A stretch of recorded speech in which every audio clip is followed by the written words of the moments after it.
Hola, buenos días. Buenos Buenos días. días, Leonardo. Bueno, continuaremos entonces con el tema que estamos desarrollando era sobre compresión confinada. Bueno, hemos hablado de cómo se hacen los ensayos. Es que habíamos hablado en la anterior clase, esto ya como decíamos, de que la muestra se coloca en una prensa que sea de mecánico, ¿no es cierto?, con engranaje, no una prensa hidráulica, para dar la velocidad continua para que no haya distorsión cuando hacemos la gráfica. Decía también de que aquí es la base de la prensa, se coloca una piedra porosa, perdón, aquí la piedra porosa, aquí una plancha metálica, ¿no es cierto? Y luego aquí está la muestra. Además, otra vez otra piedra porosa y encima una placa y una bola aquí para transmitir la carga que no sea excéntrica. Y aquí viene la prensa.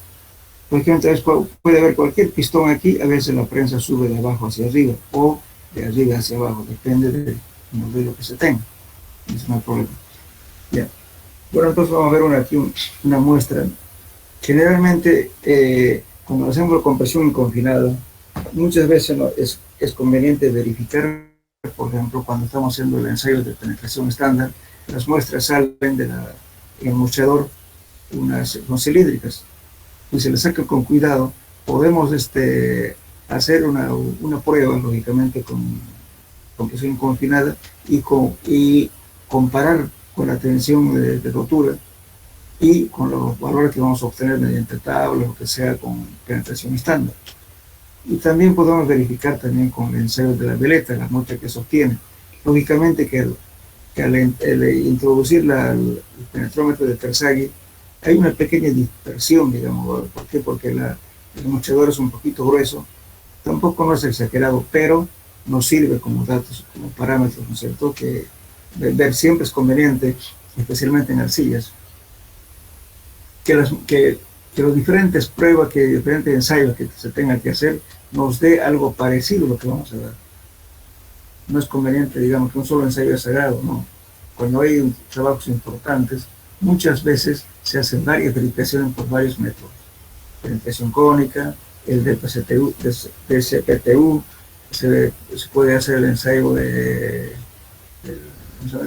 dilatómetro, puede ser el ensayo de carga sobre placa, en fin, hay varios modelos, o sea, métodos de obtener el mismo resultado, pero ver la diversidad que hay para tomar una media de estos valores. Y esto justamente es uno de los métodos lo más simples que nos permite determinar la cohesión, por ejemplo, ¿no? Y la tensión admisible, el esfuerzo de corte. Bien, aquí estamos tomando una muestra cualquiera, que lógicamente tenemos aquí el límite líquido tiene 37.3, el límite plástico tiene 19.8. Lógicamente aquí están los datos, ¿cierto?, de la muestra, el diámetro transversal de la muestra, su volumen, su área y la altura. Y lógicamente el gamma, ¿no?, el peso unitario, que es 2.16. Bueno, cuando decimos aquí estamos trabajando con una muestra que tiene 14.5% de humedad, el anillo de carga, este provincing, en español decimos anillo de carga. Esto es más que todo en el lenguaje inglés, dice provincing, por eso vamos por la PR. ¿Qué significa este 0.734 kilos por división? Significa que el anillo de carga tiene cada división mide 0.34 kilos, equivale a eso. Entonces nosotros en el anillo de carga lo que obtenemos es el número de divisiones. Eso multiplicamos por 0.34, vamos a tener en kilos o libras, dependiendo de la unidad que quieran emplear. Bien. Ahora, cuando hablamos de peso unitario seco, estamos hablando, ¿no?, una cosa que estamos hablando, fíjense, el peso unitario húmedo y el peso unitario seco. A ver si se acuerdan, ¿cuál es la diferencia del peso unitario húmedo y el peso unitario seco? Se lo juro.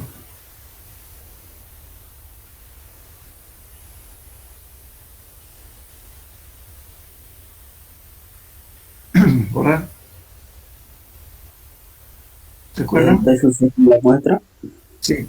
Peso unitario húmedo está ahí, fíjese, 2.16, y el peso unitario seco está en 1.89. ¿En qué se diferencian los dos? ¿Por qué se llama peso unitario húmedo y el otro peso unitario seco? ¿Se diferencia el contenido de agua que tiene? Este peso unitario húmedo, este de acá, no es más que la relación gamma sub m igual al peso de la masa del suelo sobre el volumen de la masa del suelo. Entonces, ese volumen de la masa del suelo es un volumen aparente. Este es el peso unitario que está tal como está en el sitio, en el lugar. Ahora que el peso unitario seco es el gamma D, que es igual al peso seco, fíjense, sobre el volumen aparente. Este valor obtenemos con que, compactando, por ejemplo, ya sea por producto T180 modificado o lo que sea, tenemos ese gamma, que utilizamos este dato para pavimentar, pero sin embargo, conociendo la humedad, calculamos también este valor. Entonces, este valor dividido entre 1 más la humedad le va a dar este valor. ¿Que quieren hacer la prueba? Este valor gamma sub m dividido entre 1 más 0.145 le va a dar este valor. Es el peso unitario seco. Por la densidad seca también se conoce. Peso específico seco, tiene varios nombres, o nombres. Peso volumétrico seco también se llama. Es lo que obtenemos en datos para compactación. Bien, entonces tenemos estos datos. Bueno, ahora lo que hacemos es simplemente hacer la prueba. Fíjense aquí, vamos a ver la prensa.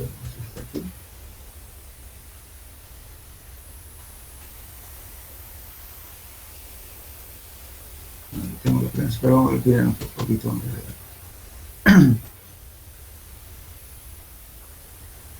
Esta es la prensa, fíjense. Este anillo que ven aquí es anillo de cabeza. A veces hay doble anillo, otros un solo anillo. Depende del modelo que tenga. Entonces, este del pomímetro nos está midiendo la deformación que tiene el anillo cuando aplicamos la carga mediante este gato mecánico. Entonces, el número de divisiones que esto vamos a multiplicar por en este caso 0.45 por división, entonces nos va directamente en kilos. Ahora, esta agujita que está acá, le estamos midiendo justamente la deformación para abajo, por lo que se está deformando la muestra. Aquí tiene la placa, está un disco, ¿no es cierto?, que se le coloca para abajo, y aquí tenemos una placa, y esta es la manivela para poder aplicar la carga. De esta forma está colocado el espécimen, y esta es la muestra. Bien. Entonces, aquí vamos a ver, después vamos a ver, este es un penetrómetro de bolsillo. Entonces, una vez dispuesto así, entonces, ¿qué hacemos acá? Directamente estamos aplicando la carga. Fíjense, lógicamente tiene que ser esto, también ya está, la norma la dice, a qué velocidad tiene que aplicar la carga.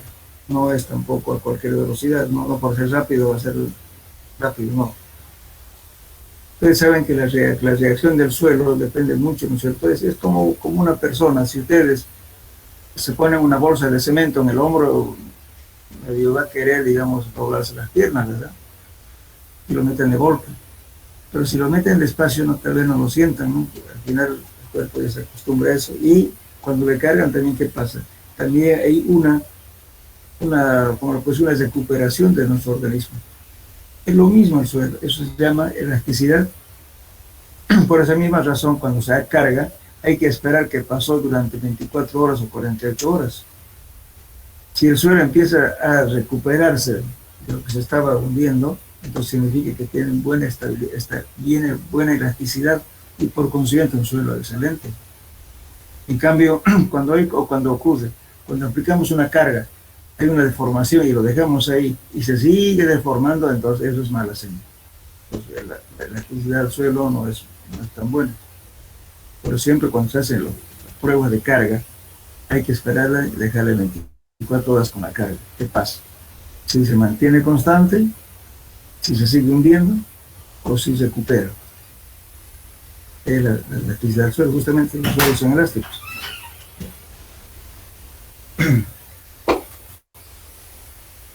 Bien, entonces decimos, en esta celda que estamos viendo acá, en esta columna, Estamos viendo todo lo que es la lectura del volúmetro aplicando la carga del anillo de carga. Entonces aquí estamos, lo que se está deformando este anillo está aquí. Están 2 divisiones, 4 divisiones, etc. ¿Cierto? Entonces aquí estamos viendo ya la deformación de la muestra. Entonces empezamos aquí 0,5, etc. Entonces aquí estamos deteniendo la deformación unitaria, delta L sobre L0. Entonces delta L es lo que se va deformando la muestra, dividida entre la longitud total de la muestra inicial. Y esto, aquí tenemos el área ya para cada instante de carga, esa prima que le llamamos a la fórmula. No sé si se acuerdan ustedes, aquí dijimos para poder calcular, vamos a calcular con esto. P', este es el incremento de carga a cada instante, A' es la deformación para cada instante de carga. Entonces, este A' estamos corrigiendo por esto. A sub 0 debe entre 1 menos la deformación unitaria para cada instante de carga. Estamos haciendo aquí. Entonces, bueno, entonces tenemos aquí el área corregida, es esto de aquí, porque es 1 menos la deformación unitaria nos da este valor de aquí, y el área corregida es esto. Y la carga total, con el cual la estamos aplicando para cada instante de carga, es este valor. Y el esfuerzo, ¿qué es el esfuerzo? Es la presión sobre el área. La carga, P', dividido entre la prima, entre el área corregida, entre esto. No de este valor, hasta que se produce la rotura. Entonces, cuando hacemos entonces, graficamos aquí la deformación unitaria, ¿no es cierto? 1 por 10 menos 2, y aquí estamos poniendo los valores del esfuerzo unitario, entonces en kilopascales, en kilos, libras, por las unidades que quieran. Bien, ahora, lógicamente, con eso siempre es conveniente, cuando estamos haciendo un ensayo de compresión confinada, hacemos con 2 muestras, con 2 especímenes. Ahora, si no conseguimos para 2 muestras, bueno, hay que hacer 1. Pues cuando hacemos el STT, a veces hacemos solamente 1 porque no alcanza la muestra. Pero si tenemos suficiente muestra, hay que hacer 2. Las normas aconsejan que sea 2. Entonces tenemos una curva, que es esta. Primero esta curva de aquí. Aquí está el punto de rotura. Con la otra curva hacemos esto. Aquí está el otro punto de rotura. Al final vamos a promediar el Q sub U, vamos a promediarlo. Entonces, este es el módulo E que vamos a calcular la tangente a este valor. Ahora, entonces aquí tenemos la función unitaria, entonces estamos dibujando aquí. Entonces, ahora, este valor promedio de esta rotura más de esta rotura, lo dividimos entre 2, es el valor de Q sub U. Estamos viendo aquí. El Q sub U. Entonces, hacemos dos pruebas, lógicamente, aquí en este caso, este Q sub U de rotura, esto más esto, o sea, los 2 ensayos que hacemos, ¿no es cierto? Entonces vamos a sumar esto con el otro valor que sostiene nuestra planilla, eso vamos a promediar, es el valor de Q sub U. Ahora, justamente aquí el promedio nos da esto, fíjense, lo que pasa nos muestra la otra tabla. Entonces, este valor aquí estamos tomando un promedio que nos dio con la otra carga que se rompió, digamos, tenemos 101.50 kilopascales, es el promedio de 2 ensayos, de esta curva de aquí. Esto más esto entre 2 es el promedio que estoy mostrando aquí. Es 101.50 kilopascales. Ahora, a este valor, este es digamos, la capacidad, perdón, es la carga última de rotura, o su U. Si esto lo divido entre 2, es equivalente a la cohesión. Por eso digo, es fácil este ensayo para determinar la cohesión. O si no, también hay que determinar en tablas, pero mejor, si tenemos muestras, podemos hacer este valor y obtenemos esto más cercano a la realidad. Entonces, esto viene a ser cohesión. Algunos ponen 0,6. 0,6 por este valor es la cohesión, pero es mejor siempre ser más seguro. Entonces, si yo divido Q sub U entre 2, estoy multiplicando por 0,5. Entonces, esto sería el valor de la cohesión del suelo.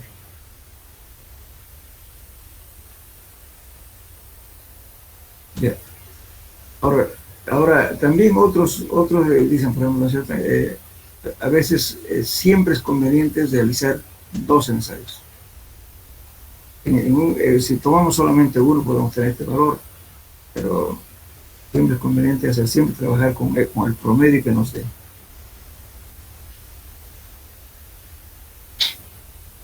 Bueno, entonces, ahora vamos a ver no tenemos tiempito ahora porque esto entonces es un poco más largo hacer esto. Este valor. Después lo dejo la próxima clase, el día miércoles, vamos a hacerlo. Este es un poco largo la charla. Ya. Esto se llama cálculo de valor relativo de soporte normal del suelo, o también llamado capacidad de soporte California. Pero en inglés esto se llama California Bearing Ratio. En español, capacidad de soporte California. El famoso CBR. El CBR, o sea, este valor, el valor relativo del soporte del suelo CBR, es un índice de resistencia al esfuerzo soportante en condiciones determinadas de compactación y humedad. Y se expresa como tanto por ciento de la carga necesaria para introducir un pistón de sección circular en una muestra de suelo respecto a la carga, para que el mismo pistón penetre a la misma profundidad y una muestra tipo de piedra triturada. Enseguida voy a explicar eso. Pues, ¿por qué está hablando de piedra triturada? La piedra, o sea, tenemos ya una tabla, la carga patrón, que lo llaman, en realidad no es carga patrón, sino la presión patrón, pero sin embargo se acostumbra decir carga, porque nos está diciendo en kilos por centímetro cuadrado, o sea una unidad de peso dividido entre unidad de área, entonces es presión, pero se acostumbra a decir carga. Entonces, ¿qué estamos haciendo aquí? Para determinar el CBR, estamos utilizando justamente, esta es la presión que se tiene de la muestra real con la que estamos trabajando, este que es la carga patrón.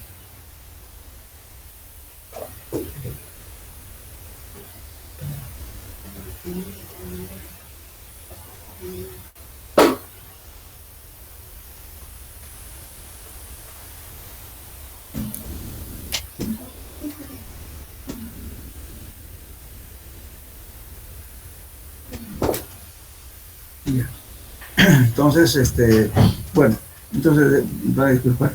Esta es entonces la carga o sea, la presión con la cual se vamos a aplicar para hacer CBR, mediante el ensayo que estamos haciendo.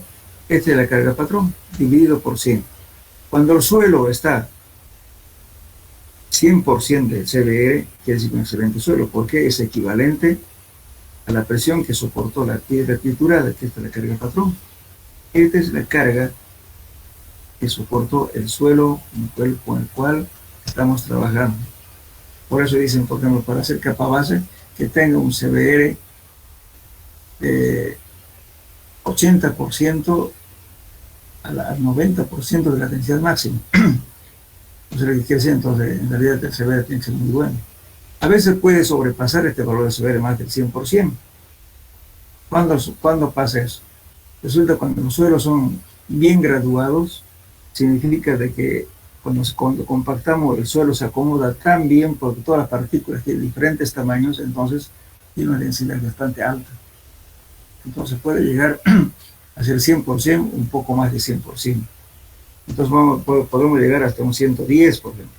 Pero si me te dan 120, 130, ya es otra cosa, y eso está mal, algo es normal. Hay que comprobar eso. Ahora, si este valor de CBR tiende a 0, entonces el suelo es malo. Siempre estamos hablando de un CBR en las condiciones extremas. ¿Qué significa esas condiciones extremas? Que estamos hablando de un suelo saturado. La saturación se hace durante 96 horas. En el caso de la arcilla, muchas veces a las 96 horas sigue hinchándose. Bueno, ya que está aquí el equipo, vamos a conocerlo. Después lo voy a explicar un poquito más el procedimiento. Este es un cilindro para hacer el CBR. Aquí es parecido el ensayo de Proctor, ustedes ya conocen eso, el cilindro de Proctor, una base, pero en este caso la única diferencia es que esta base tiene perforaciones, tiene huecos, igual que este, agujeritos. Esto también está normado, no es cualquier agujero de cualquier tamaño. Tiene que cumplir estas normas y los orificios que va aquí. Entonces, este cilindro asienta acá. Y además este cilindro es más alto. ¿Por qué es más alto? Justamente aquí lleva un disco espaciador que sirve cuando, pues, antes de compactar, para moldear aquí el severe, se coloca el disco espaciador y luego, cuando ya compactamos, no sé, ya termina de compactar, sacamos este collar de acá y enlazamos y lo volcamos. Al volcar, entonces ya sacamos ya el disco espaciador y nos queda la muestra ya solamente hasta una cierta parte, sino la otra parte que lo que estaba ocupando el disco espaciador es un disco bastante grueso que también está normado eso. Sacamos eso y nos queda la muestra con un poquito abajo. Lo volcamos y lo colocamos en la misma base y luego se coloca unos pequeños topos o si quieren aquí pueden colocar, qué sé yo, normalmente se preferido hacerse unas galletitas de cemento con arena para sentarlos, de tal modo que cuando lo colocamos esto y lo estamos saturando al suelo, porque hay que ponerla a saturar para medir el hinchamiento y para saturar el suelo en la condición extrema. Entonces la saturación, el agua va a entrar por abajo porque tiene orificios y también se le echa agua por encima para que también se sature por encima. Pero muchas veces cuando tenemos arcillas compactas, en los 4 días no llega a humedecerse toda la columna de la muestra. Por eso aquí un poquito, y a veces discrepancia de criterios, porque la norma está diciendo 96 horas, pero sin embargo, si se sigue hinchando, ¿qué quiere decir? Significa de que la muestra aún no ha terminado de saturarse. Pues podemos dejar 5 días, 6 días. Mucha gente critica eso, porque yo al menos yo soy partidario de que hay que dejarlo porque se satura toda la muestra por las condiciones climáticas de nuestra región. Nuestra región llueve, cuando llueve ustedes saben que una semana tiene 7 días, a veces hasta más, llueve de rato en rato, por tanto, sigue humedeciendo el suelo. Entonces no podemos decir que a los 4 días ya no hay más lluvia, ¿no? Tal vez en California puede ocurrir eso, pero no en nuestro medio. Entonces por eso es esa discrepancia de criterios.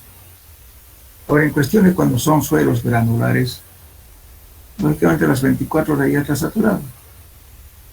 Pero sin embargo otros dicen no, hay que esperar durante 4 días. Pero para que ya esté saturado, podemos también salirnos un poquito, digamos, de las normas y hacer suceder un poco en menor tiempo.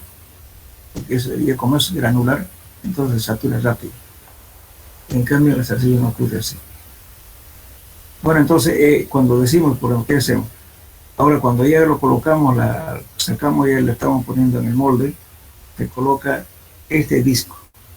Pero previo a este disco se coloca un papel filtro. Si no tienen papel filtro, entonces papel sábano.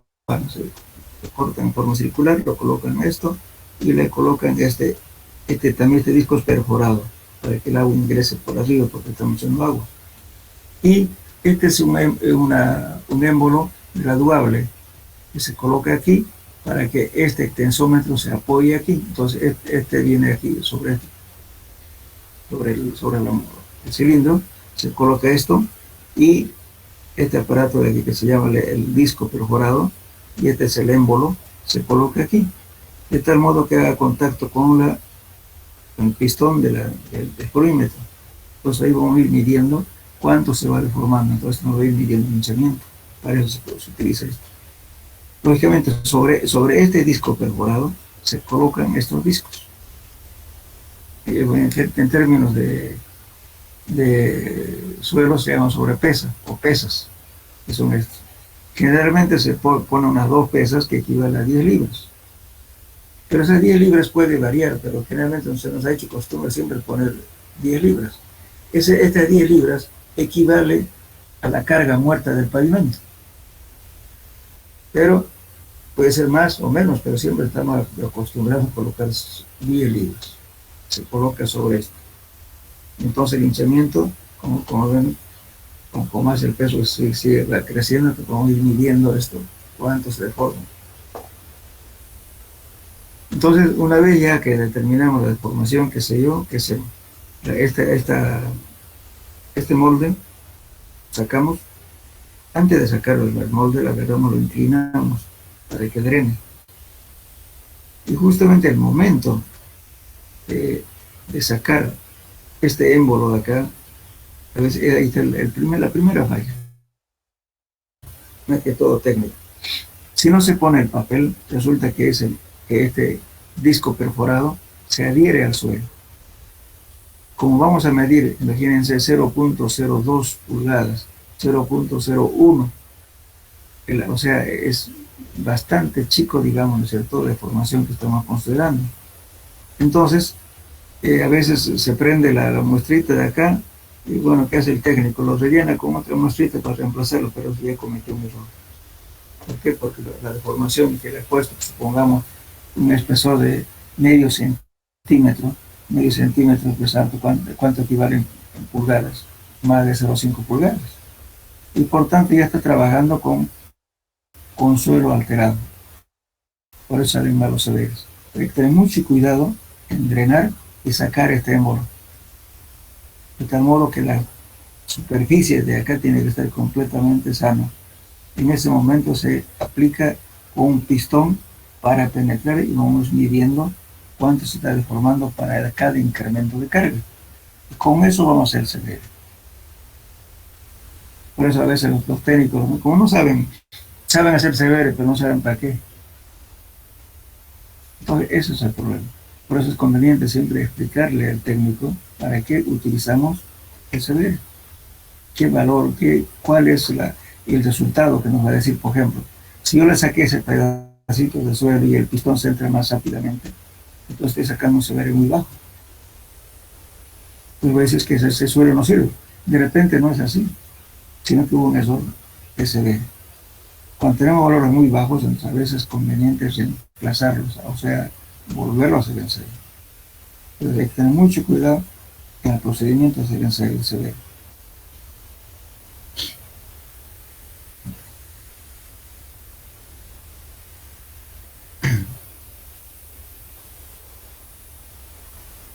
Bueno, entonces, continuando con esto, por ejemplo, dice, ¿no es cierto? Aquí,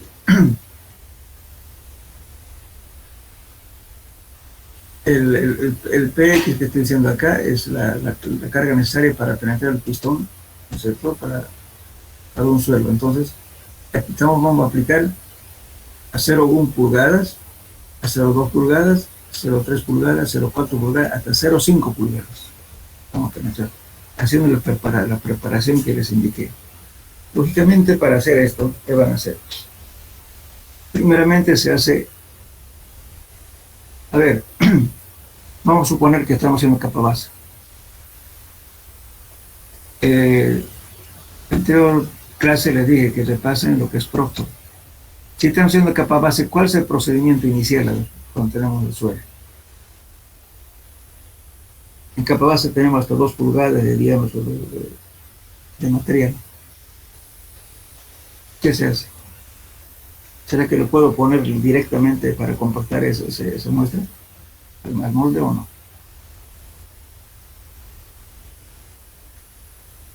¿Analizar la muestra, ingeniero? Claro, supongamos que usted es un técnico, digamos, usted o un ingeniero que va a ir a hacer un CDL. Bueno, usted lleva capa base, en la capa base el material tiene hasta 2 pulgadas, 1,5, 1, 3/4, sucesivamente, hasta la número 4, el número 4. Usted para compactar, ¿qué hace? Cuando ha hecho Proctor, ¿qué ha hecho esa muestra? ¿Lo metió directamente la muestra al cilindro para compactar o qué ha hecho? Es el suelo 1.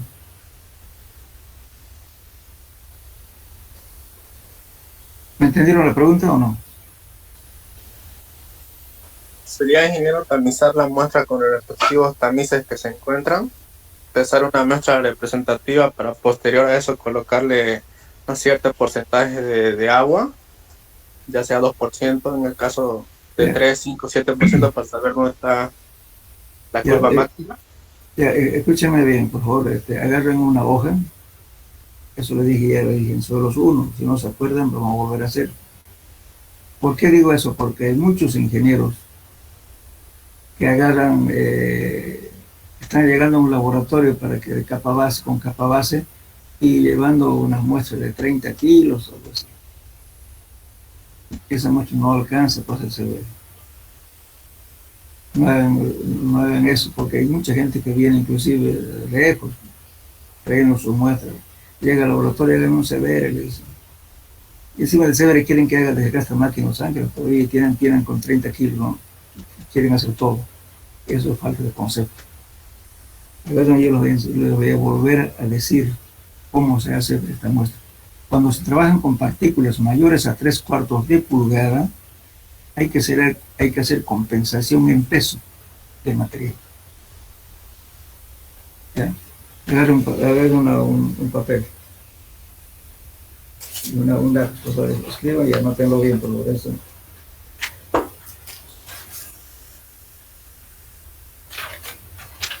Pongamos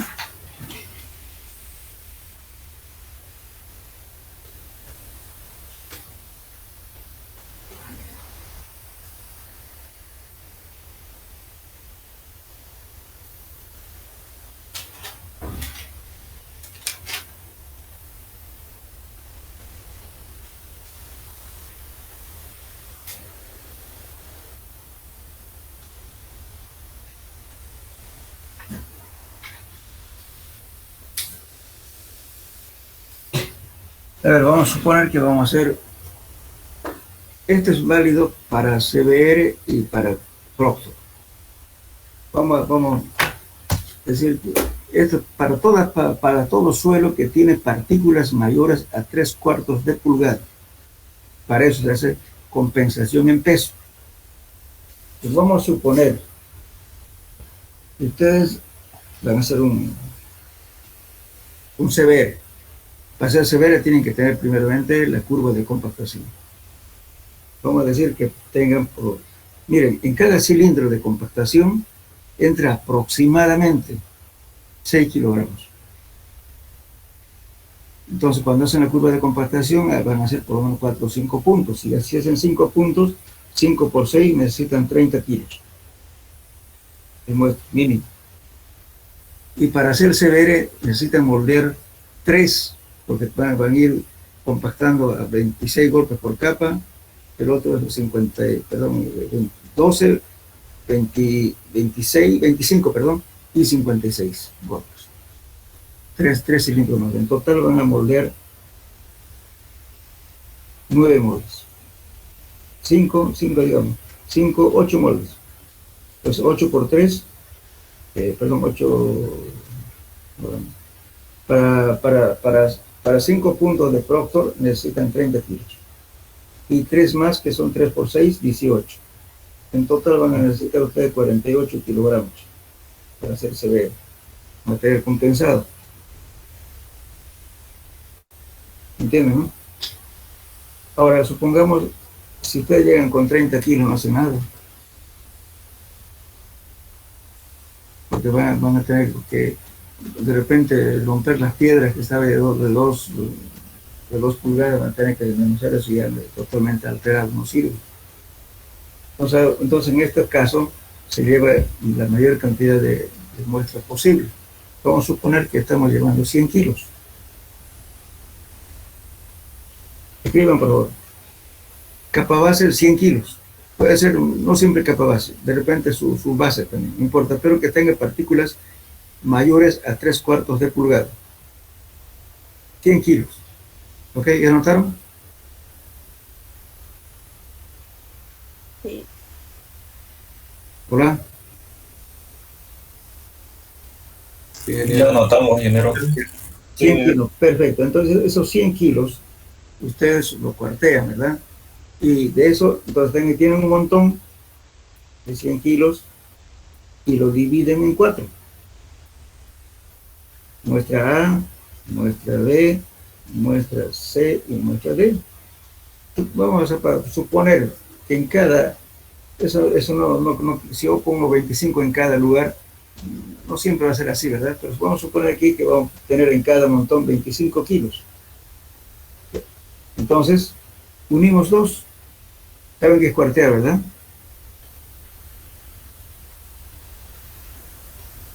La cantidad de muestras lo dividen en 4 partes. Eso es cuartear. Ahora, si no quieren hacer eso, entonces utilicen un cuarteador mecánico. El cuarteador mecánico es ¿cómo lo puedo decir? Una bandeja que tiene una división y además tiene celdas, ¿no? Y tiene una patita. Entonces, la muestra la echan de arriba y automáticamente lo va dividiendo en 2 partes. Es lo mejor. Si tienen un cuarteador mecánico, mejor. Entonces ya directamente le echan de la bolsa arriba las muestras y le va dividiendo automáticamente las diferentes partículas y le va juntando. Y ahora si no tienen eso, entonces se llega al cuarteo. Entonces las muestras que tienen lo esparcen y lo dividen en 4 partes. Entonces toman 2. Supongamos que vamos a tomar el A más D, digamos, que sea esos 50 kilos. Y el C más B, 50 kilos. Pueden dividir ya. Entonces 2 montones lo juntan. Tenemos 2 montones. 50 cada uno. ¿Está bien?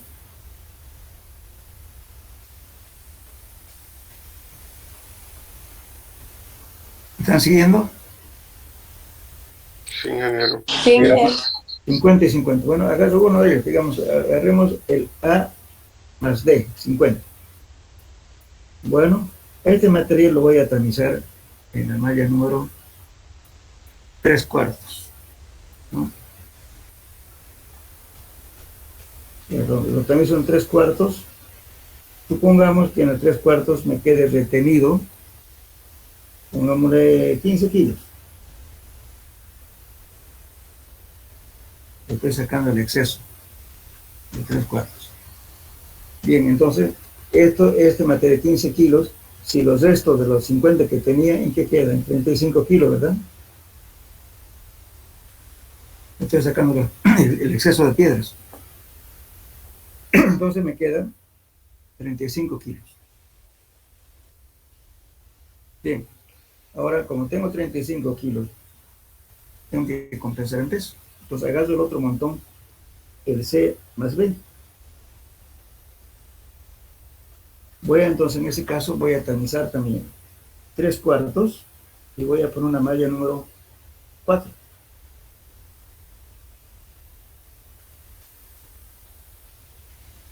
Entonces voy a tamizar y voy a tener la muestra que pase la malla número 3/4, pero que se detenga en la número 4.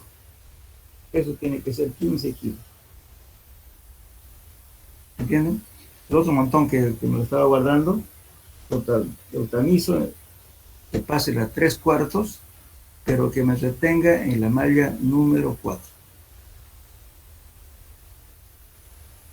Eso que sea 15 kilos. Esta muestra de 15 kilos se lo sumo a la muestra que ya me faltaba, que eran 35 kilos. 35 más 15, otra vez se me vuelve en 50 kilos, ¿verdad? Ese sería el material compensado. ¿Me entendieron?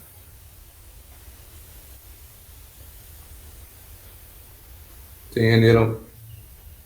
Y entonces no me van a estar compactando piedras, pues ya, piedras grandes. Imagínense que 3 piedras entre el cilindro tiene 6, 3 piedras van a compactar piedras, no puede ser. Por eso se saca el exceso. Entonces, siempre por eso es conveniente llevar la mayor cantidad posible de muestras para que sean representativas. Muy bien, entonces con eso van a hacer el proctor, van a usar 5 puntos, digamos, les va a alcanzar para que hagan la curva. Con eso obtienen la humedad óptima y la densidad máxima. Con la misma muestra preparada, pero ya con la humedad óptima, van a moldear 3 moldes para CDR, utilizando justamente este cilindro. Aquí 3 moldes. Uno van a compactar en 5 capas, con 12 golpes en cada capa, un cilindro. En el otro, 25 golpes por capa en 5 capas. El otro cilindro, 56 golpes por capa en 5 capas. 3 cilindros. Esos 3 cilindros, pues lo van a colocar, lo van a preparar igualito que esto, simplemente colocando el émbolo, todo lo demás, y luego lo van a poner en un recipiente con agua, con unos pequeños taquitos que se coloca aquí abajo para que ingrese libremente el agua. Y también le echan agua por arriba para que también sature por arriba. Entonces, como les decía hace rato, este émbolo lo voy a colocar aquí y también lo voy a colocar este trípode para que esté apoyado en los bordes del cilindro y el pistón de este tensómetro esté apoyado en este émbolo. Por eso este es de graduar, sube y baja, cuando tiene 2. Entonces de ahí voy a colocar y empezar a medir, porque el agua va a empezar a actuar en el suelo y se va a ir produciendo un hinchamiento. Ese hinchamiento justamente vamos a ir midiéndole. Primeramente se controla las 2 horas, 4 horas, siempre duplicando un poco, ¿no? Luego ya será 8 horas, 12 horas, después ya 24 horas, sucesivamente. Entre más cantidad de control hagamos, mejor nos lo veremos, porque inclusive podemos hacer una curva, ¿no es cierto?, hinchamiento versus tiempo. Entonces se controla hasta que ya la muestra ya no tenga ya hinchamiento, ya no cambie de volumen. La norma, les repito, dice solamente durante 4 días que se sature, pero a veces depende mucho del criterio, ¿no es cierto? Y imagínense, en Santa Cruz pues llueve una semana, 10 días, permanente llovizna. Entonces no podemos decir que un suelo arcilloso solamente se va a saturar en 4 días, no es así. Por eso, la norma, es que la norma no hemos hecho una norma para nosotros, nuestra región. Esta es una norma norteamericana, de California. También hay otro, por si acaso, también es el método de Florida, Florida tiene otros datos, otros criterios que tienen ellos. Ahora, también los peruanos, por ejemplo, ya han hecho su propia norma, basándose en la CETEME y basándose en la ASTO, pero su propia norma a su realidad, cosa que nosotros no hemos hecho ni eso. En Bolivia no hay eso. Lo único que han hecho es traducir las normas de la ACTM al español. Eso está en internet, sáquenselo por favor. Toda la norma dice, voy a buscarle con que le pusieron un título, hizo ABC, pero lo que ha hecho es traducir.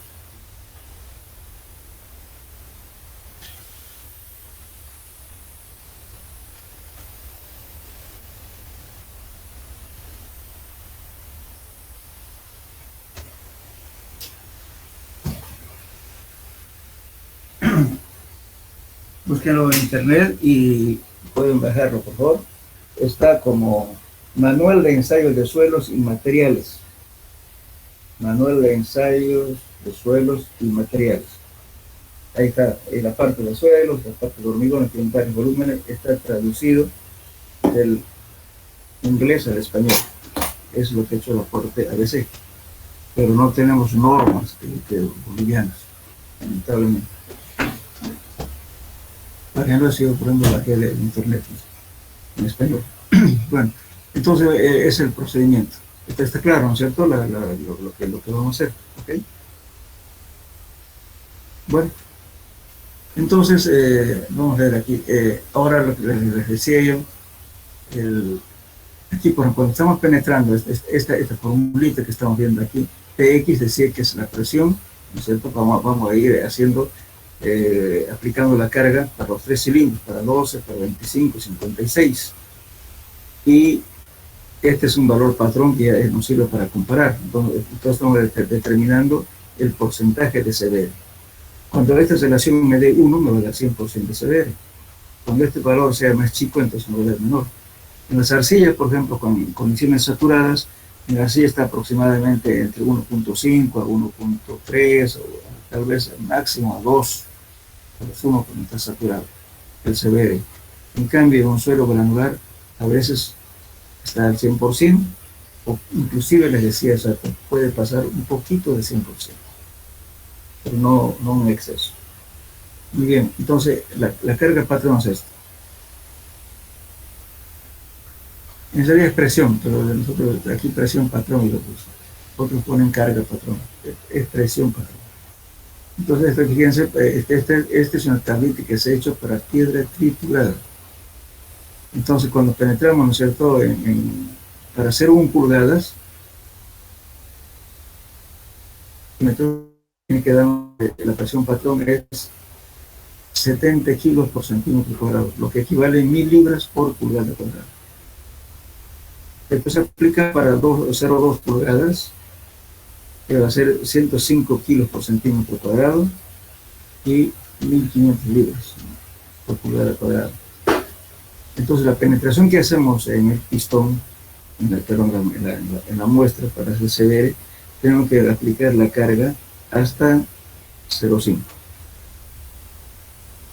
Pero aquí viene como puedo decir, las costumbres regionales. Resulta que para poder hacer el diseño, tomamos la penetración a 0,1 pulgadas. Entonces, los laboratorios ya solamente hacen hasta este valor, nomás la penetración. Pero por lo menos es conveniente hacer hasta 0,2.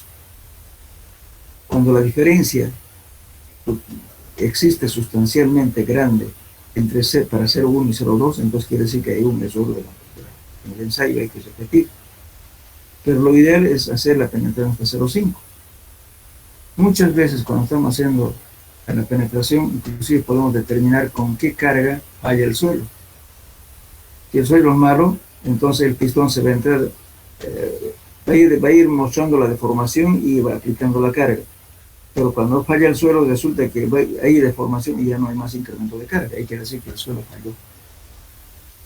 Entonces el CBR nos dice que debemos hacer 0,5, pero en nuestra costumbre, en nuestra región, solamente muchos laboratorios hacen la penetración solamente 0,1, pero por lo menos hay que hacer hasta 0,2. Pero lo ideal, de acuerdo a norma, debería hacerse a 0,5. Bueno, entonces,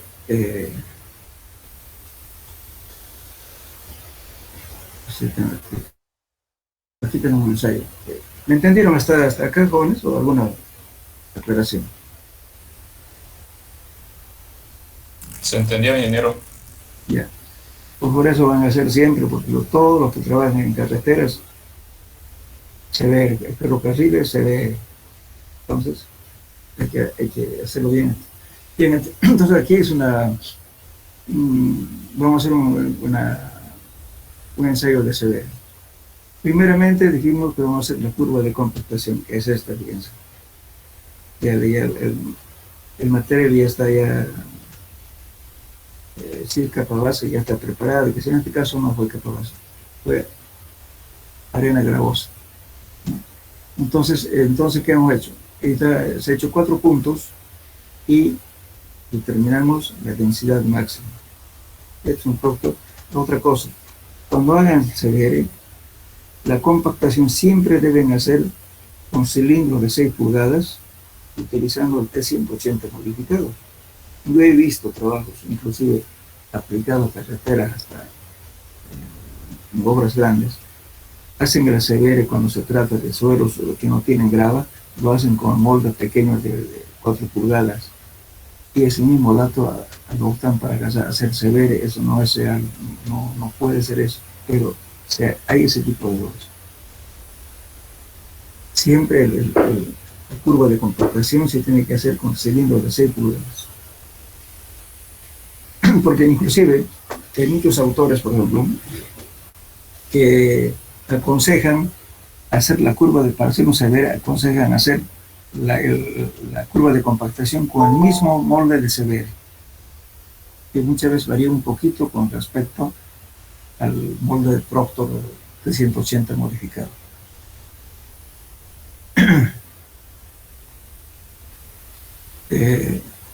Entonces, Con esto, entonces, mediante el procedimiento que ya saben de suelo 1, ya lógicamente la muestra preparada, como les indiqué, se graba, ¿no es cierto? Perdón, si tiene partículas mayores a 3/4 pulgadas, se compensa en peso, todo lo demás, y hacemos la curva de compactación. Y determinamos la densidad máxima y la humedad óptima. Listo. Ahora, con esta misma humedad, vamos a tener otras muestras, ¿no es cierto?, para moldear los 3 moldes que vamos a hacer CBR para 12 golpes, para 25 golpes y 56 golpes. Pero este es punto de referencia. Muy bien, preparamos de ese modo y obtenemos únicamente los valores CBR. Aquí está la planilla. Por ejemplo, aquí estábamos hablando de nuestra compactación y o sea, vamos a obtener lógicamente todos los datos que ustedes se van a aplicar en esta planilla. Estamos determinando o sea, el número de muestras. Pues aquí dice, ¿no es cierto?, el molde número 4, número 5, puede variar, que es el molde que estamos empleando. El peso real, el molde, el volumen, la altura del disco espaciador que les decía yo. Esto es con una constante 6.15 centímetros, y la altura del espécimen, o sea, de la altura de la muestra que queda en cada día compactado para hacer CBR. Luego, lógicamente, lo ponen las capas. Aquí estamos para 56 golpes por capa, como les decía, este para 25 por capa y este para 12 golpes por capa. Son 3 cilindros, aquí es 1, 2 y 3 cilindros. Luego le metemos el agua, por eso dice humedades de compactación y de embebimiento.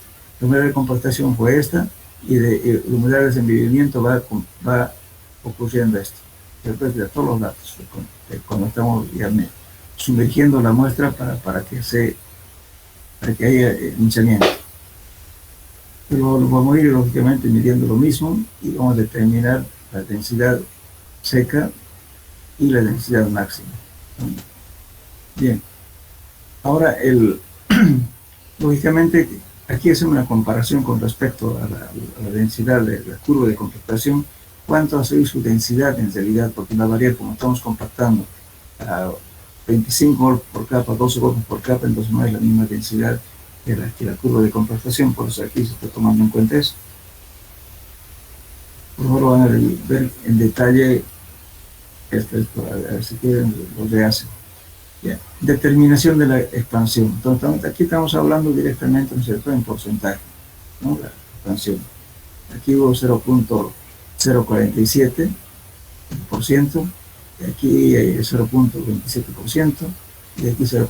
Es casi gradual, casi nada, pero en arcilla esto es bastante.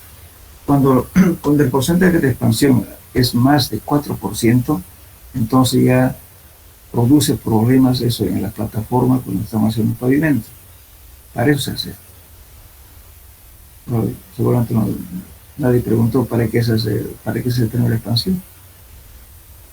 Si se hincha más, cambio de volumen bastante grande, ¿no es cierto?, como en este caso, con la fluctuación de humedades en plataforma en épocas de lluvia, en épocas de estiaje, entonces los volúmenes van a variar del suelo y por consiguiente va a producir una variación en el volumen de la plataforma justamente de la carretera. Entonces, cuando la arcilla tiene mucha expansión, entonces o cualquier suelo, digamos, mezclado, no solamente arcilla, puede ser arena arcillosa o puede ser arena limosa, etc. Si tiene un hinchamiento muy alto, entonces hay que mejorar el suelo. Las normas en carreteras dicen, si mal no recuerdo, es creo 4% máximo de hinchamiento que se permite. Bueno, entonces esto lógicamente esto ya es el anillo de carga que estamos haciendo, fíjense aquí, para cada, aplicando ya, voy a ver, no sé si lo tengo de la prensa. Bueno, la prensa es similar a esto. Lo mismo, el mismo gato. No es conveniente utilizar un gato hidráulico. Algunos laboratorios usan gato hidráulico, eso está mal, porque distorsiona las curvas. Hay que tratar siempre de que esto sea de movimiento continuo, que no haya desfase. Entonces vamos a ir midiendo el tiempo y además penetrando el pistón. Entonces, ¿qué hacemos? Fíjense. Esta es la curva que estamos obteniendo.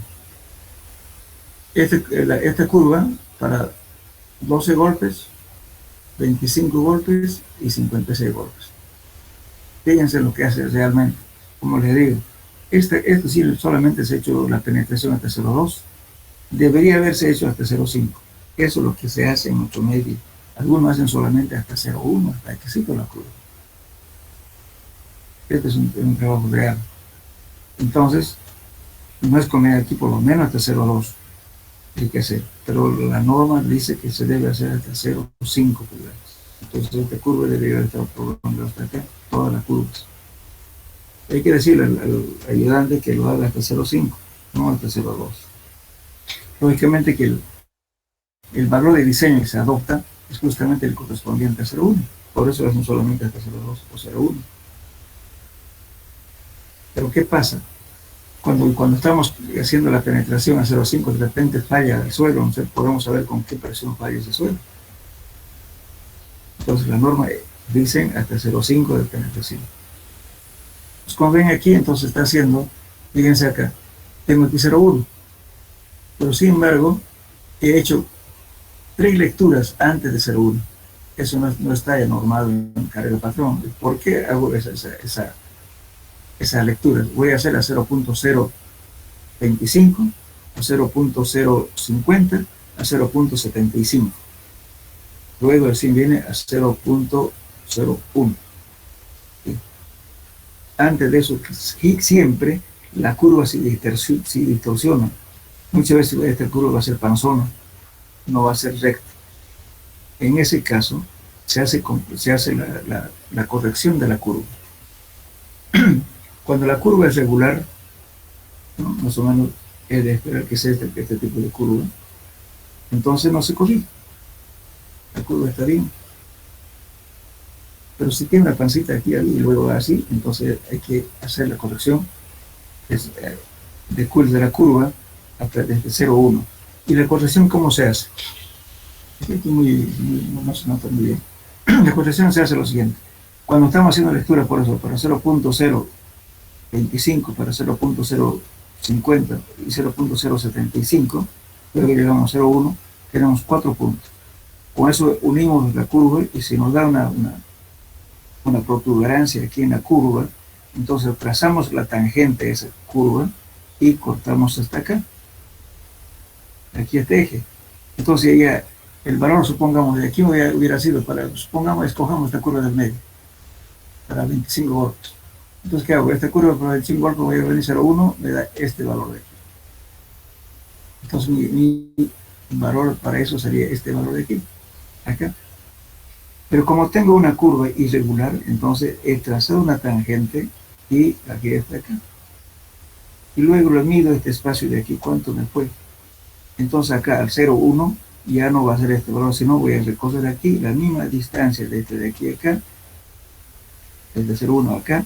Entonces voy a ir otra vez hasta encontrar esta curva de acá, como está aquí, fíjense, y luego va a ser este valor de aquí el que voy a tomar en cuenta, de la curva corregida. Ya no es. Ahora, si la curva es irregular, entonces tomo directamente. Voy a repetir. Entonces, como tengo este valor, como decía, de esta curva, que me corta acá, este espacio de aquí, entonces este mismo espacio, vengo acá y lo voy a poner aquí. Entonces, ese va a ser el valor de la curva corregida.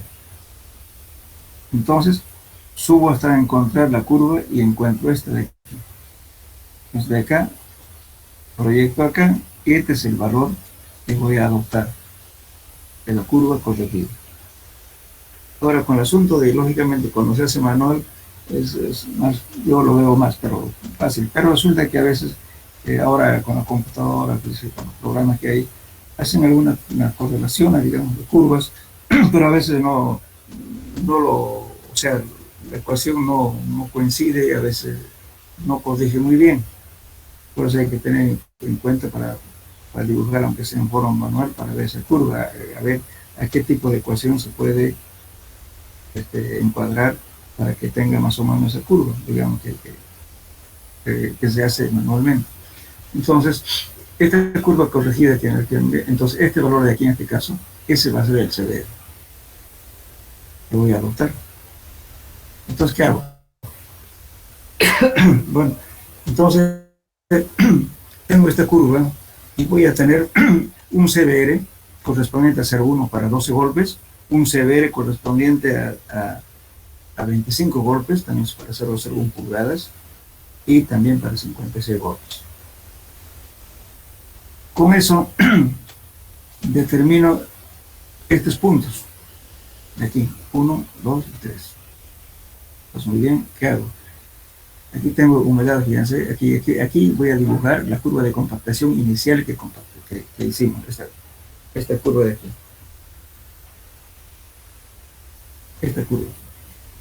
Esta curva se lo dibujamos aquí, en el mismo papel. Aquí no salí en él. Yo tengo una curva aquí de compactación, de lo que hicimos. Muy bien, entonces, paralelamente, ¿no es cierto? Estoy haciendo aquí, voy a hacer aquí el CDR, voy a poner esta escala CDR, y este va a ser la densidad. Entonces, en función de la densidad, que estoy obteniendo justamente mi valor de CDR, pues vengo aquí, digamos, por ejemplo, entonces voy a encontrar el valor de CDR. Supongamos que tengo, digamos, aquí me está diciendo 90, aquí el CDR, ¿no es cierto? Para 0,2 me está dando al 100% aquí, o sea, aquí está la curva de compactación. Para eso es 100%. ¿Por qué estoy hablando así? Generalmente en las especificaciones que dicen, dice la capa base debe tener el 80% de CBR, perdón, el suelo que a utilizar, digamos, en capa base, que sea 85% de CBR, referido al 95% de la densidad máxima. Así se dice. Entonces, ¿qué significa eso? Si yo he hecho un CDR, ¿no es cierto? Entonces obtuve un valor aquí, o sea, aquí está la densidad máxima. Le voy a decir que eso sí voy a decir 100%. Entonces, si me piden el 95%, voy a sacar cuál es el valor de la curva de compactación al 95%. O sea, de esta curva de aquí que estamos viendo. Aquí es 100%, el 95% me dará por aquí. Entonces me están pidiendo el CDR, que tiene que tener un CDR del 80% referido a esta densidad. Entonces, vengo acá, lo que estamos viendo aquí. Entonces veo dónde está el valor. Aquí en este caso, aquí ha sido, fíjense, el 95% de la curva de compactación estaba acá. Entonces aquí. Entonces esta curva que me dio con los tres valores de 12 golpes, 25 y 56 golpes tras esta curva. Entonces el 95% me dio aquí y bajo acá encuentro el CBR. Por eso me estoy diciendo aquí, fíjense, aquí dice al 100% la densidad máxima, el CBR 14.5. Al 95%, 11.8%. Entonces, este es el valor que voy a adoptar con mis cálculos, el 11.8%. El 95% de la densidad máxima. Lógica también eso es relativo. Por ejemplo, si digamos, lógicamente, este es como un factor de seguridad que estoy adoptando, que voy a tomar al 95% de densidad máxima. Estoy suponiendo que el suelo está saturado, entonces tomamos 95%. Pero en zonas, digamos, donde hay un buen drenaje se puede tomar el 100%. Pero en nuestro medio, a nivel nacional, se ha hecho costumbre siempre tomar el 95%. ¿Entendieron?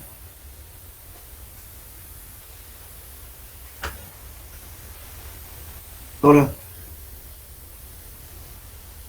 Sí.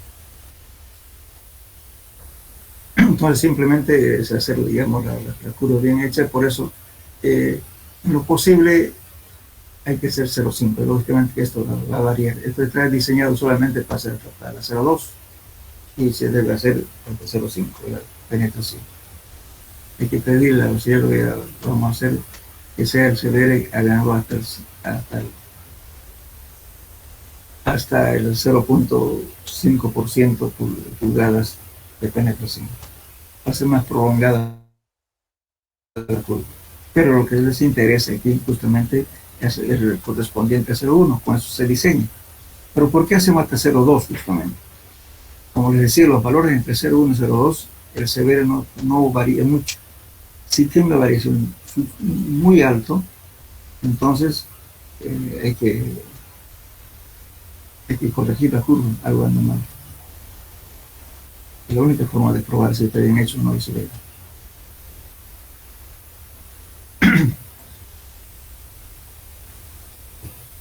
Por ejemplo, esta pequeña curva está tendiendo a ser mayor. Yo lo agarré de un trabajo que se hizo, pero no me había dado cuenta. Generalmente la curva puede ser una recta o puede tener una concavidad así. Pero si se le da así al revés, algo anda mal. Siempre esta curva tiene que ser medio cóncava así. No así. Cuando así, hay algo mal aquí, por lo menos le han fallado un poco. Esta curva debería ser un poquito así. Perdón, al revés. Algo así. O casi una recta. Aquí esta es casi una recta. Pero hay algunos que hacen una curva así panzona por abajo, eso no está mal. Por eso, inclusive hasta en la forma de la curva hay que ver de entrada, uno lo ve con los suelos y dice, no, esta curva más se ve. Bueno, entonces eso sería el severo.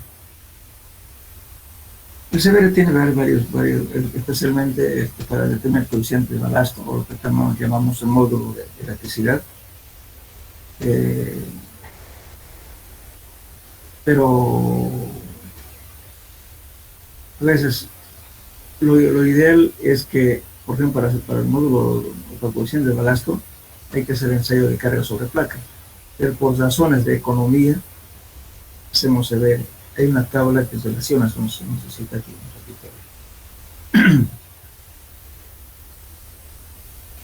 Esta. Fíjense. Relación entre el valor relativo de soporte, que estamos hablando, ¿no?, que es el CDR, y el módulo de reacción de la subrazón. El módulo de reacción es justamente, esto se llama el coeficiente de balasto o módulo de reacción. Entonces, ¿qué está haciendo para encontrar este valor? Este que el caso de módulo de reacción vertical puede ser también, puede ir también horizontal. Entonces, en este caso, como se ha hecho primero el CBR y luego, supongamos, el CBR me dio 9%, digamos, se dio al 90%, 95% que quiera, entonces subo directamente, supongamos que me dio 9, entonces vengo aquí a esta curva de aquí y tengo el módulo K, módulo de reacción o coeficiente de balasto. De esa forma se determina en nuestro medio.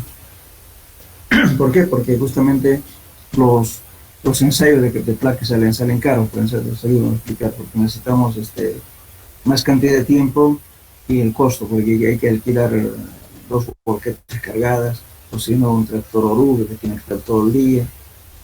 O sea, el ensayo sale más caro, pero es lo más real.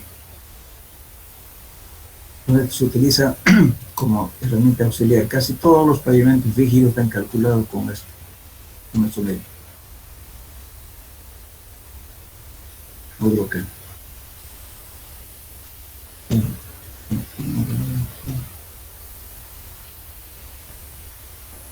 Bueno, como podemos ver aquí, por ejemplo, ahora es importante también ver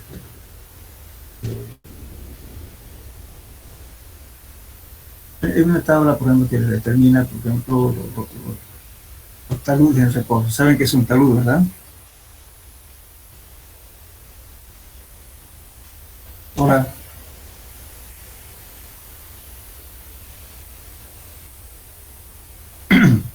¿saben qué es un talud? Digo, ustedes ya han llevado en carreteras con esto.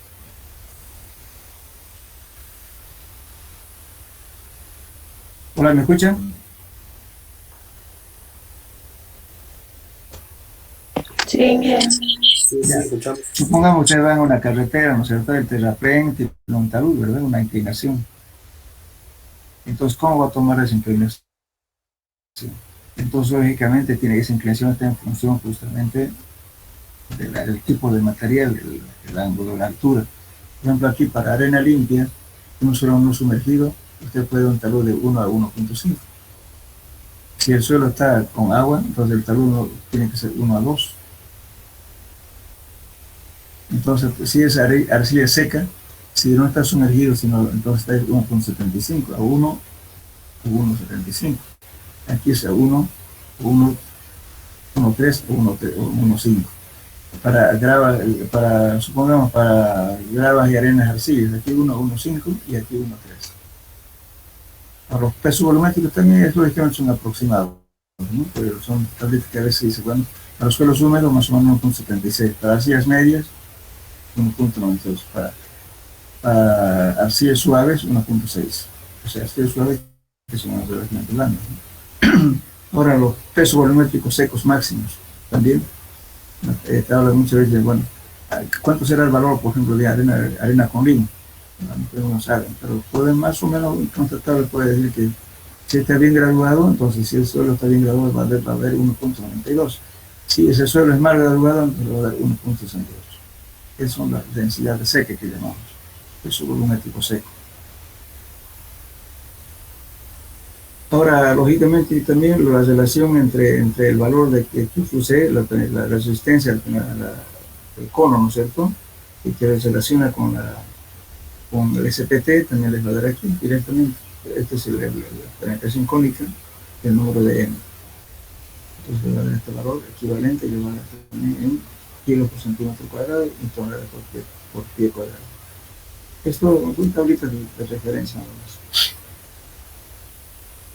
Ahora aquí tenemos lo mismo, el contenido de coloridos. Bueno, cuando las partículas son menores a 0.1 pulgadas, ¿no es cierto? El índice líquido es mayor a 70. El índice de contracción menor a 11. El índice plástico es mayor a 35 y la expansión es de 730%, muy alta. Si vemos esto, ¿no es cierto? Una arcilla que tiene más o menos entre 13 a 23% de partículas menores de esto, entonces tenemos el límite líquido está más o menos entre 36 a 50. El límite de contracción de 10 a 16. El índice plástico de 15 a 28. La expansión va a ser de 10 al 20%. Lo que estamos viendo ahora, la expansibilidad es media. Aquí es baja, y los suelo un poquito más grueso, ¿no? Por lo mismo, los datos aproximados para diferentes tipos de suelos. Entonces aquí tenemos, este es de su 10. Eso se determina entre la curva gravimétrica. En suelo 1 hemos visto también eso. Entonces, por ejemplo, con arcillas o arcillas gravenosas, cuando el sub 10 era 0.03, el coeficiente de uniformidad es de 10 a 30. Y con la relación de vacíos máximo que tiene 9.8, el mínimo tiene 0.25. Bien. Entonces, bueno, sería en cuanto a lo que es CBR. ¿Alguna pregunta de CBR? Por favor, en laboratorio que lo haga. Sería conveniente que hagan uno de arcilla y otro de capa base. O bien, por lo menos de arena y capa base, para que aprendan a compensar en peso.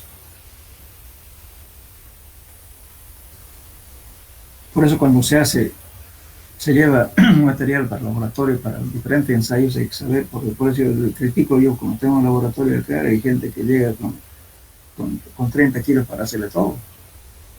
No tienen concepto de suelos. Entonces, por ejemplo, si ustedes van a hacer, porque siempre, supongamos que ustedes van a hacer una capa base para una carretera importante, ¿qué es lo que tienen que hacer las pruebas? Primero tienen que hacer justamente desgaste en la máquina de Los Ángeles. ¿Para qué? Para saber qué dureza tiene ese agregado que estamos usando. De repente es tan blando que se lo va a dejar hacer en cuanto pasado de máquina con la compactadora. Entonces, para eso tienen que llevar una cierta cantidad de muestra. Después, ¿qué tienen que hacer? El valor de Proctor. Tienen que hacer su CBR.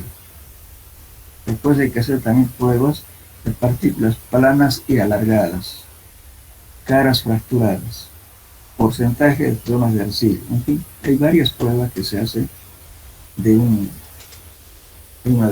digamos, material, especialmente capa base. Pero todas esas pruebitas, entonces, se llevan con 30 kilos, 40 kilos, no alcanza para nada. Entonces, es mejor llevar siempre la mayor cantidad posible, de 100 kilos para arriba. Bien. ¿Alguna pregunta, jóvenes?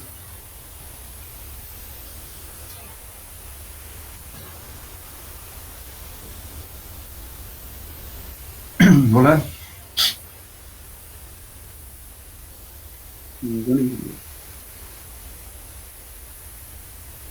¿Hasta qué hora nuestra clase? Hasta las 9:30, ¿no? O 9:15. 9:15. Ya. Pues nos da tiempito para hacer otro ensayito corto.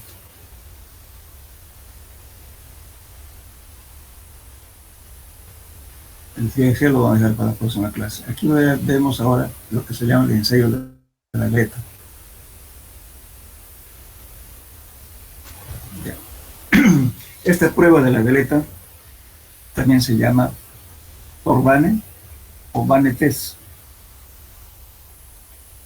o simplemente veleta. ¿En qué consiste este? Simplemente aplicar un esfuerzo de torque. La veleta es un dispositivo que sirve para medir la resistencia al corte de los suelos, ya sean suelos arcillosos o suaves. Este ensayo se puede hacer en sitio y también de noche alteradas en laboratorio. Entonces, por el aparato consiste en dos placas metálicas cruzadas en forma de 4 aletas, en forma rectangular, las cuales se hincan al suelo hasta que las partes superiores de las aspas queden cubiertas. Luego se aplica lógicamente el esfuerzo de torque, ¿no? Bien, entonces fíjense, esto como les decía, se puede fabricar en realidad con un torquímetro de mecánico, se puede fabricar esto. ¿En qué consiste? No lo tengo aquí. Aquí. Ya. Supongamos este es un círculo, o sea, en realidad no existe este círculo. Simplemente que aquí estamos colocando para indicar de que estas aletas tienen que formar la longitudes iguales entre todas, este el eje. Entonces este anillo de aquí no existe, entonces son aletas.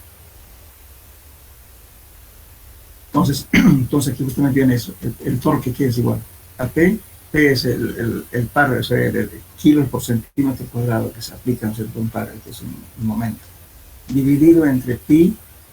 Por de pi es porque esto, al hacer girar esto, porque se hinca la aleta y se hace un esfuerzo de corto, o sea, se gira. Al girar, estamos haciendo como si estuviera girando aquí estas aletas en círculo. Entonces, este es pi por d al cuadrado. Este h es la altura de la aleta que se clavó al suelo. Esta alturita de acá. Y sobre 2 más d que es el diámetro que ustedes ven, todas las letras son de parte igual, entonces hacen este círculo. Eso es d dividido entre 6. Entonces, aplicando esta ecuación, determinamos la resistencia al corte, en kilos por centímetro cuadrado, y la mitad de este esfuerzo que obtenemos, lo dividido entre 2, es el valor de la cohesión. Es sencillo ese valor. Ahora, lógicamente que hay otras, en laboratorio se hacen, el fabricante ya ha hecho unos torquímetros que son cambiables inclusive sus aletas, pero ya tiene un medidor, digamos, que se llama maneral, y ya mide la escala, y al girar ese aparato, ¿no es cierto? Entonces ya tenemos el esfuerzo directamente, el esfuerzo de corte. Ya no aplicamos ni siquiera esta fórmula. Esta fórmula se aplica cuando tenemos esto. Podemos fabricarlo, como le digo. No es necesario control de fábrica. Simplemente un torquímetro para que usen los mecánicos, lo más sensible que sea, para hacer girar de tal modo, ¿no es cierto?, que con cuánto de esfuerzo rompe el suelo. Eso es el valor que vamos a tener. Entonces este valor, ese valor va a ser este P. Y después ya viene esto, las medidas de la salete que se coloca para que se produzca el esfuerzo de corte. Pero sin embargo los fabricantes ya han hecho ya su preparativo para... A ver, los voy a... En el laboratorio les voy a mostrarles, auxiliar, el aparato que corte. No sé si lo tengo. No voy a colocar.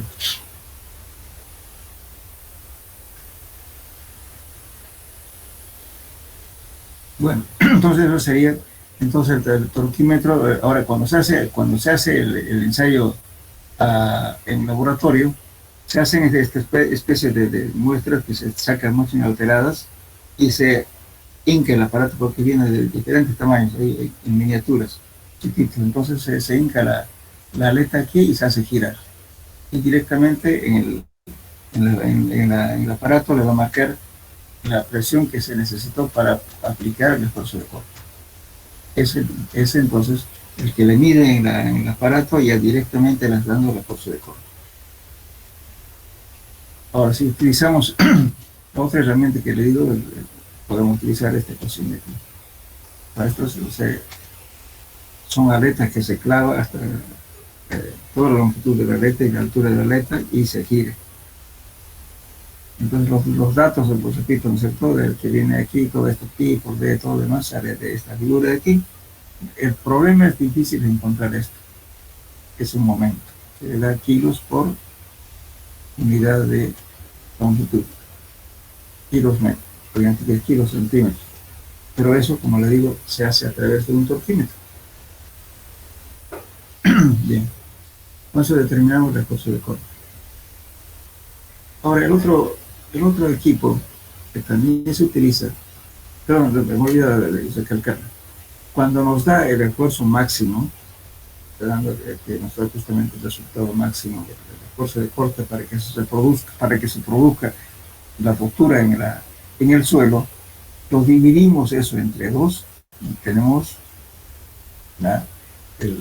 ¿cómo se llama?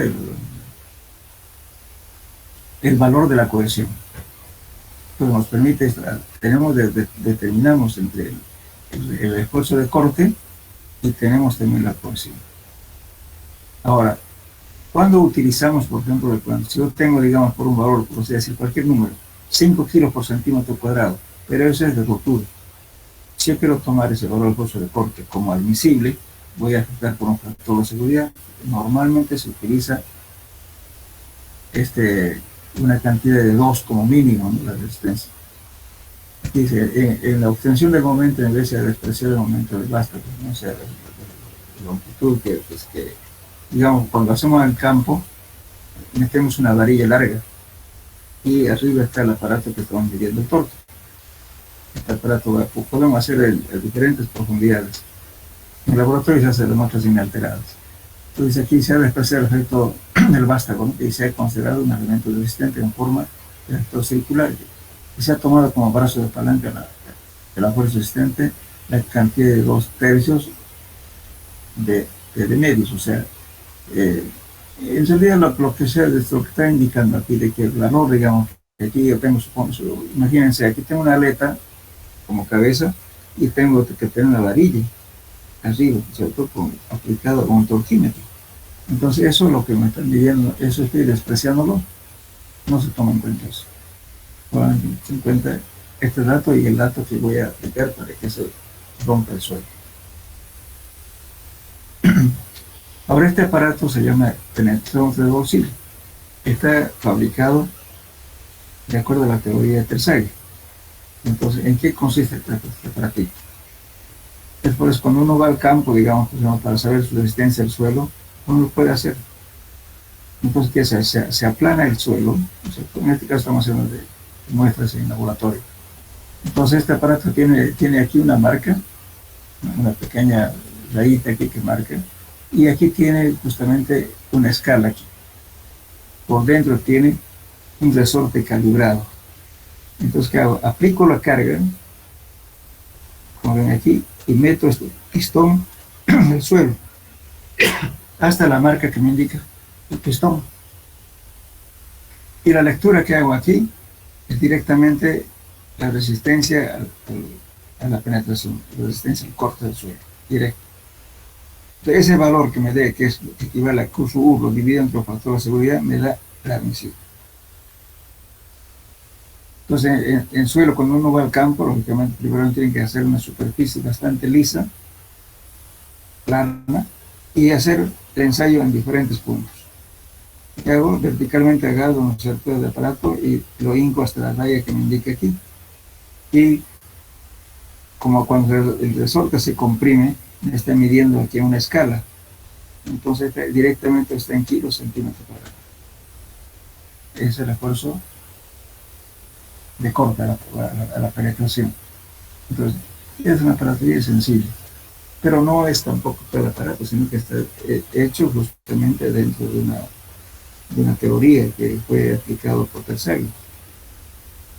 Entonces, y facilita el transporte, porque esto es bueno para los trabajos preliminares, por supuesto. Uno va al campo, lleva su penetrómetro de bolsillo porque es chiquitito, y puede tener idea de los diferentes suelos que estamos viendo allá, más o menos cuántos de resistencia aproximada. Aplana el terreno, le hinca esto y sabe más o menos cuánto va a ser. Y ese valor que donde se introdujo lo divide entre los factores de seguridad, eso va a ser la admisión. Entonces este es un método bastante fácil de hacer. Igualmente el torquímetro. El turbante se lleva viene ya con, puede decir, con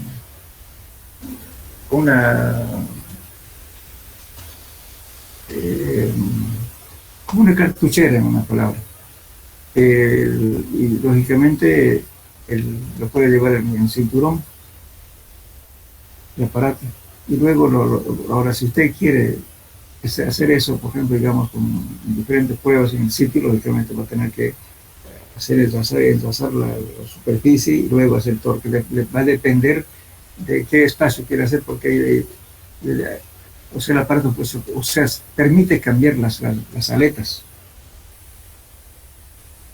Entonces no solamente una sola aleta, los que venden los torquímetros, o sea, lo que comúnmente llamamos el bandés, entonces viene ya con las puntas cambiadas y una escala que queda directamente, una aparato pequeñita. Uno lo lleva en el bolsillo. Si quieres lo pone en el cinturón, como llevarse una gafa.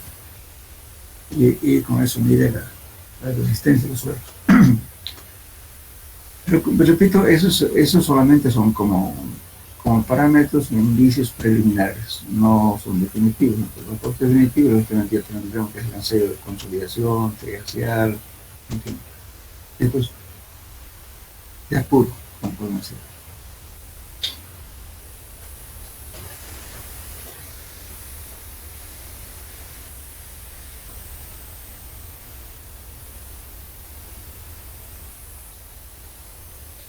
Bueno, en la próxima clase vamos a hablar módulo de reacción K, vamos a ver el ensayo de placa, de carga sobre placa, el ensayo triaxial. Este es un poquito largo y también, aunque no está en el tema, vamos a ver, por ejemplo, la metodología que se hace, por ejemplo, para el ensayo de carga en pilotos.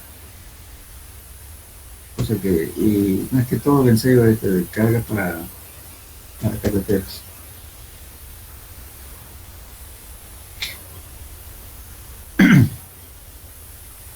Bueno, ¿alguna pregunta?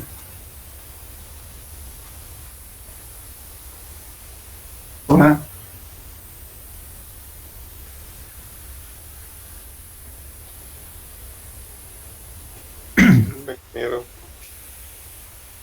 Ya, entonces la próxima clase vemos el módulo de reacción y el ensayo triaxial. Por eso terminaremos este tema. Bueno, entonces nos vemos la próxima clase. Hasta luego. Hasta luego, ingeniero. Hasta luego, ingeniero. Hasta luego, ingeniero.